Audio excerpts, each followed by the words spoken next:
আমাদের কাছে এত সুন্দর একটা জাগ্রন্ত লোভামার থাকতে কি করে সবাই যাচ্ছে বাইরে বাইরে পুজো দিতে। তো হ্যালো বন্ধুরা, কেমন আছো তোমরা? আশা করি সবাই ভালো আছো।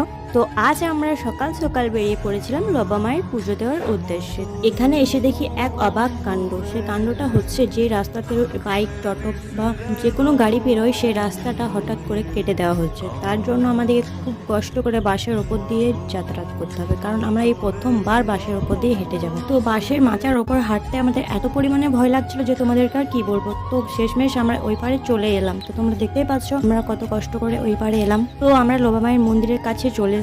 তারপর দেখতে পাচ্ছ সামনে আসতে আমরা পুজোর জিনিস কিনে নিয়েছি। তারপর আমরা এখানে ফুল, বেলপাতা ও একটা জবা ফুলের মালাও নিয়ে নিয়েছিলাম মায়ের জন্য। তো আমরা ভেতরে এসে লোবামায়ের কতগুলো ফটো তুলে নিয়েছিলাম। তারপর আমরা পদ্মা ফুলটা সেখানে দিয়ে দিয়েছিলাম, কিন্তু পদ্মা ফুলের এই যে বীজটা হয় সেই বীজটা এখানে, পদ্মা ফুলের এখানে বীজটা ফেলে দেয়, পদ্মা ফুলটা নিয়ে নেয়। তারপরে আমরা এখানে পুজো করে ফটো তুলে বাড়ি চলে এসেছিলাম। তো দেখা হচ্ছে নেক্সট ভিডিওতে।